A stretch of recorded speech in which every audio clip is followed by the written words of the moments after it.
किसान आंदोलन को लेकर मामला भी और गर्माएगा। आगे बढ़ते हैं, बात पश्चिम बंगाल की करते हैं। पश्चिम बंगाल में चुनाव तो खत्म हो गया है, लेकिन नंदीग्राम का संग्राम अभी भी चल रहा है। चुनाव में नंदीग्राम से मुख्यमंत्री ममता बनर्जी खुद चुनाव हार गई थी, तो इसको लेकर वो अब कोलकाता हाईकोर्ट में चली गई हैं। कोर्ट में क्या हुआ, इससे पहले आप ये पूरा मामला समझ लीजिए। सियासी ड्रामा थमने का नाम नहीं ले रहा है। विधानसभा चुनाव से पहले शुभेंदु अधिकारी जो ममता के सामने लड़े, वो ममता का साथ छोड़कर बीजेपी में गए थे। ममता शुभेंदु की बगावत से इस कदर चिढ़ गई कि नंदीग्राम से उनके सामने खुद ही चुनाव लड़ने का ऐलान कर दिया। उस चुनाव में भाषा की मर्यादा टूटी जब शुभेंदु ने ममता को कभी बेगम तो कभी रोहिंग्या की खाला कहकर संबोधित किया। लेकिन ममता भले बंगाल जीत गई, नंदीग्राम में 1956 वोटों से ही शुभेंदु ने ममता को हरा दिया। अब चुनाव नतीजे आने के 1.5 महीने बाद ममता हाईकोर्ट पहुंच चुकी है कि नंदीग्राम में चुनावों में धांधली हुई है। ममता बनर्जी नंदीग्राम के चुनाव के मुद्दे को कोर्ट लेकर पहुंची हैं, तो बीजेपी ने चुनावी हिंसा का मुद्दा सुप्रीम कोर्ट में उठाया है। कहीं घर वापसी है तो कहीं पोस्टर वॉर चल रहा है। कुल मिलाकर लग नहीं रहा कि बंगाल में सियासी जंग थमने भी वाली है, भले ही चुनाव खत्म हो चुके हैं। देखिए मेरे सहयोगी मनोज्ञा लोईवाल की ये खास रिपोर्ट।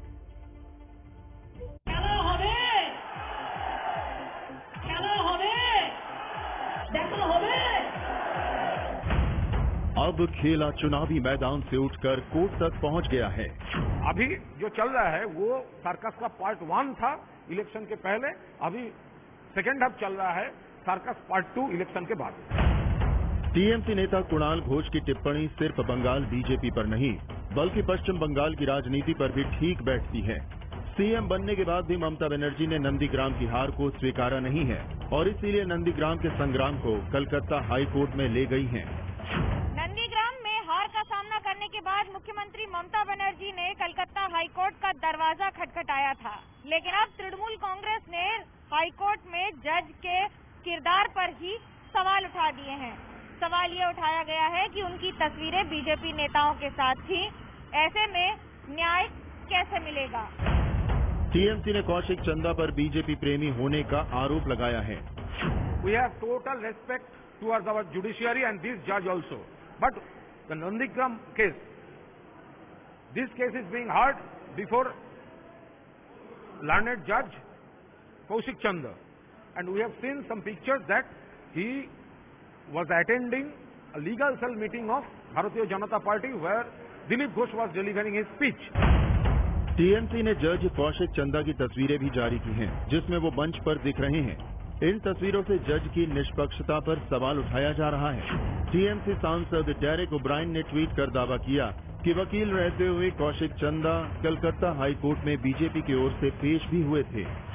पश्चिम बंगाल चुनावों में ममता बनर्जी की पार्टी टीएमसी चुनाव तो जीत गई, लेकिन ममता खुद नंदीग्राम से 2000 वोट से हार गईं। ममता ने चुनाव में धांधली का आरोप लगाया है।